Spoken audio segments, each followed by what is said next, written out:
It's December 1st.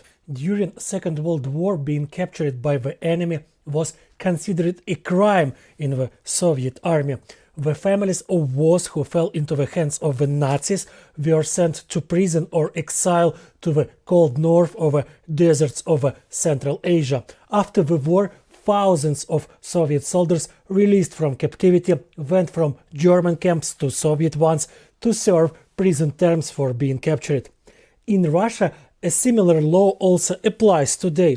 Russian soldiers are afraid to surrender even in very poor conditions for them, because this will mean obstruction for their families at home and a very possible prison term for themselves after the war or after the exchange of prisoners.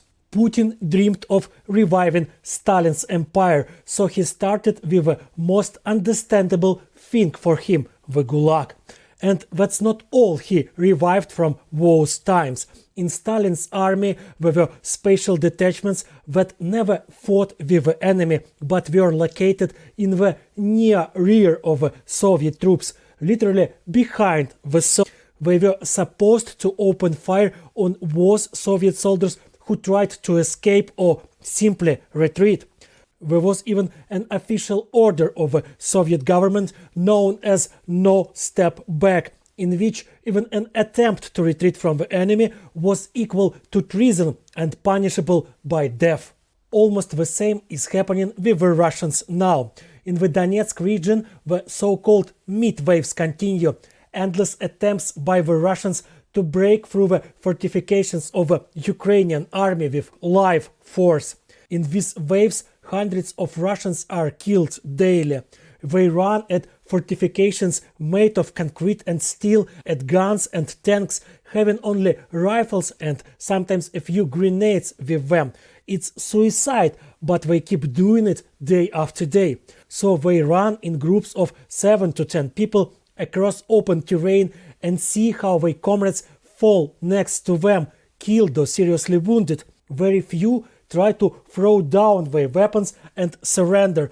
Everyone is afraid that Putin will punish them for this. They are afraid of Putin more than of the guns and mortars. But sometimes some of them try to return to their trenches, escape from the guaranteed death and save themselves among their own. And do you know what happens to these Russians? They are fired upon from their positions. They are not allowed to reach the trenches. They are not allowed to be saved. They are actually left with a very simple choice: either die from bullets and shells of Ukrainians or be killed by their own so-called comrades. Sometimes real battles break out at Russian positions when several fighters try to return to the trenches at once, realizing the futility of trying to storm the concrete fortifications and deciding to return. Of course, all of them die. None of those unlucky enough to be part of the mid-wave are allowed back by the Russians. I don't know exactly how many Russians have already been killed by their fellow soldiers, but I think the number is already in the thousands. The Russian army is a huge criminal gang that is allowed by its state to commit any violence, murders, torture, rape, robbery, and Russia does not even hide this. The advertisement of service in their army directly promises future soldiers the opportunity to commit almost any crime without punishment. But the fact that a soldier can become a victim of this very crime without punishment from his own so-called comrades, this fact is omitted by the advertisement. The Russians learn about this already in the trenches, and often literally a few minutes before their death.